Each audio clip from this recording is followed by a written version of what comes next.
Sadra Piningit telah menjadi mitos selama perjalanan sejarah bangsa dan memunculkan misteri tersendiri. Ia merupakan perbendaharaan rahasia bumi dan langit yang teramat sulit ditembus oleh akal pikiran. Keberadaannya gaib namun nyata. Bahkan seorang Winasis Waskita pun belum tentu mampu menembus aura misterinya. Karena dalil yang berlaku seperti halnya dalam memandang Semar. Orang yang hatinya kotor dan masih diliputi dengan berbagai hawa nafsu akan sulit melihat Semar. Namun Semar dapat terlihat bagi orang yang hatinya bersih, suci, dan melakoni tirakat tapaning ngurip sepanjang hidupnya. Hal ini mengisyaratkan bahwa tidak semua orang dapat menjumpainya. Semua akan terfilter secara alamiah. Walaupun tidak menjumpainya, namun daya-daya kehadirannya dapat dirasakan secara luas tanpa disadari. Fenomena ini dilambangkan dalam cerita pewayangan ketika Semar ngejowantah, dan kemudian saatnya Semar babar diri, maka pecahlah perangan Bharatayuddha Jayabinangun. Perangnya kebaikan melawan keburukan. Di saat inilah kita di jagat Nusantara ini sedang memasuki dan menjalani fase tersebut. Hakikat Sadra Piningit menurut saya adalah sosok seorang guru. Sosok seorang guru sejati yang tidak menyebarkan ajaran ataupun agama baru, namun menebar kasih ke atas seluruh umat tanpa membedakan golongan, bangsa, suku, maupun agama atau kepercayaan. Kehadiran sosok Sadra Piningit di bumi pertiwi ini bukan tanpa tujuan atau tanpa misi. Akan tetapi sudah barang tentu kehadirannya membawa amanat kehidupan yang harus disampaikan dan dilaksanakan. Hal ini demi kelangsungan hidup di bumi pertiwi ini. Adapun visi misi yang diemban oleh sosok seorang Sadra Piningit dapat membawa suatu perubahan peradaban yang luhur. Sebagaimana visi misi beliau adalah sebagai berikut. Yang pertama yaitu memperbaiki atau membenahi peradaban yang hancur. Visi dan misi yang pertama ini sudah tidak bisa ditawar lagi dan merupakan prioritas yang harus diutamakan. Hal ini dikarenakan keberhasilan beliau dalam membenahi peradaban yang hancur akan mempengaruhi dan ikut menentukan keberhasilan visi misi yang lain di bidang yang akan dikerjakan.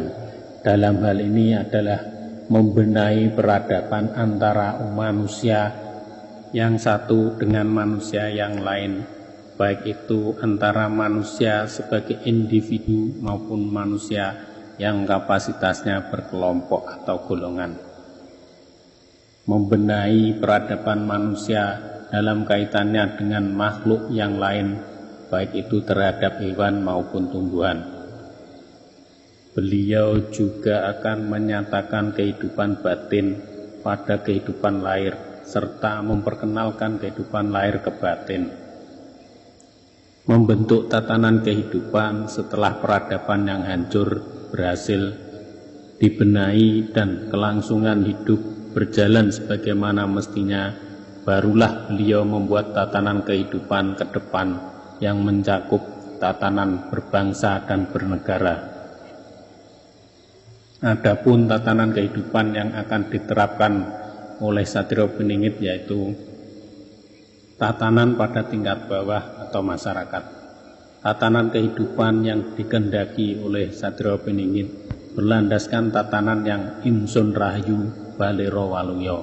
Yang dimaksud dengan tatanan pada tingkat tersebut agar terciptanya kehidupan rakyat, baik itu yang berupa keselamatan, kebahagiaan, ataupun kemuliaan dalam kebersamaan.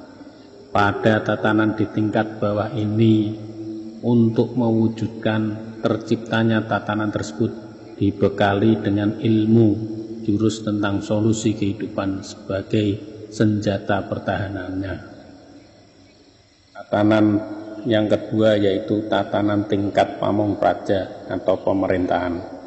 Yang dimaksud dengan tingkat pamong praja adalah tingkat dalam pemerintahan yang mana di tingkat ini membentuk tatanan berkeadilan yang menyeluruh dalam segi kemanusiaan. Jadi pada tingkat pamong praja adalah landasan tatanan yang digunakan adalah rasa keadilan atas dasar sesuai dengan proporsional. Apabila tatanan tersebut telah dilaksanakan, maka akan tercapainya kemakmuran atau sejenisnya dalam kehidupan masyarakat. Sedangkan untuk mendukung tercapainya tatanan kehidupan pada tingkat pamong praja dibekali dengan ilmunya yaitu jurus kasar. Kemudian tatanan kehidupan tingkat raja.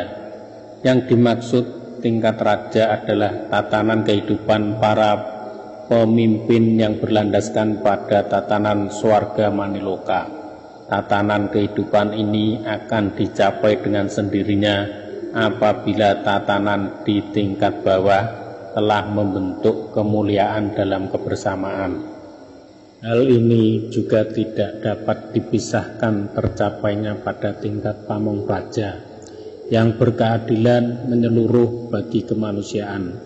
Di samping itu, untuk mendukung tatanan tersebut di tingkat raja, maka para raja atau pemimpin akan dibekali dengan ilmunya, yaitu dengan jurus sasar atau persenyawaan 4 unsur alam: air, api, bumi, dan angin. Dalam penerapannya, beliau menggunakan tipe pemerintahan kerajaan dengan sistem mekanisme persemakmuran. Terdapat adanya Perdana Menteri sebagai raja dalam masyarakat, serta seorang raja sebagai perwakilan dari para batin. Itulah gambaran dari visi-visi yang diemban oleh sosok seorang Satrio Piningit sebagai pemegang amanat kehidupan yang harus dilaksanakan agar kehancuran peradaban dalam kehidupan bisa diselamatkan, sehingga bumi kita tercinta ini akan tetap lestari dan berseri.